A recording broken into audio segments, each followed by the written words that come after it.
भगवान नारायण, उनके सखा अर्जुन, माँ सरस्वती और भगवान व्यास को प्रणाम करते हुए आज की महाभारत कथा में हम ऋषि मार्कंडेय और युधिष्ठिर जी का जो संवाद चल रहा है, उसी के क्रम में कलयुग में क्या किस तरह से कलयुग की प्रवृत्तियां होंगी, लोग कैसे रहेंगे, इसी संदर्भ में चर्चा करेंगे। और ये कथा बहुत ही दिव्य और बड़ी, कुछ ऐसे मामलों में हम लोगों के हृदय को थोड़ा सा कष्ट देने वाली रहेगी। तो देखते, लेकिन किन संदर्भों में कष्ट होगा, हम सबका जानना बहुत जरूरी है।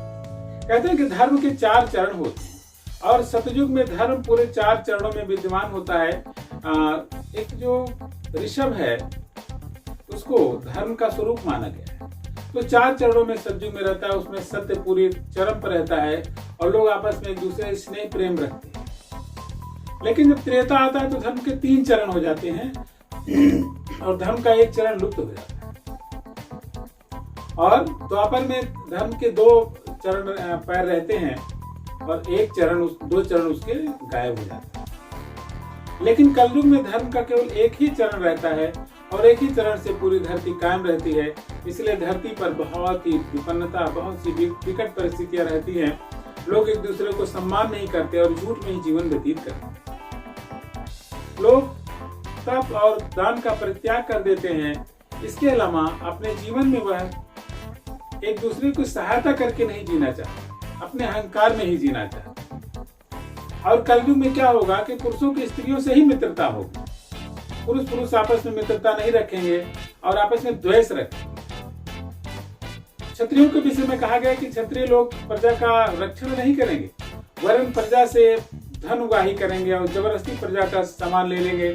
लोग एक दूसरे की स्त्रियों को जबरदस्ती ले लेंगे और सम्मान नहीं रखेंगे।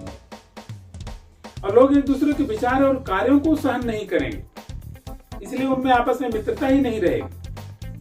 कलयुग में लोग वृक्षों को काटेंगे और वृक्षों को काटने में उन्हें कोई भी कष्ट की अनुभूति नहीं होगी।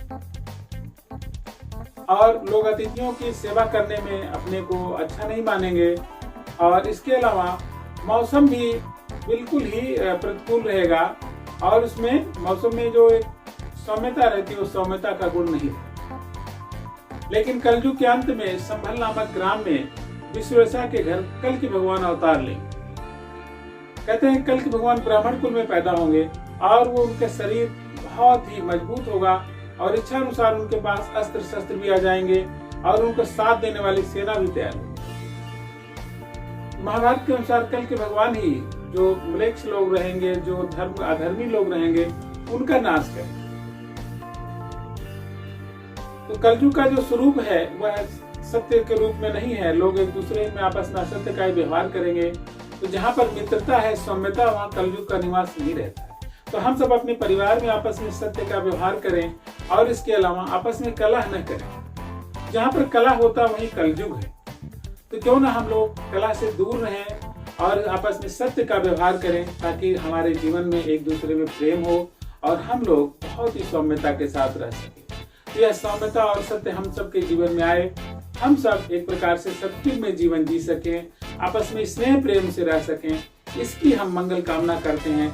और ये दोनों गुण जो है अपने भीतर हमें लाने का सदैव प्रयास करते रहना चाहिए, ताकि जो हमारे आसपास के लोग हैं वो हमसे प्रसन्न रह सकें, हमारे जो स्वजन है वो हमसे अच्छा व्यवहार कर सकें।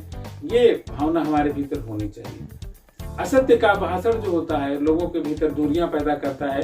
तो असत्य का प्रयोग करने से बचें, अनावश्यक दोषारोपण से बचें, एक दूसरे में गुणों को देखें। ये हमारे जीवन के लिए सर्वोत्तम है। तो अपने विद्यार्थियों से हम कहेंगे गुणों को देखना शुरू करें और गुणों का वर्धन करें, जिससे वो अच्छे बन सकें। इसी के साथ हम अपनी वाणी को विराम देते हैं। आप हमारे साथ बने रहे, बहुत अच्छा। इस चैनल को दूसरों से भी सब्सक्राइब करवाएं, ताकि इस अच्छाई का प्रचार हो सके। अच्छाई के प्रचार में हम सबको सहयोग करना चाहिए। तो सबको प्रणाम।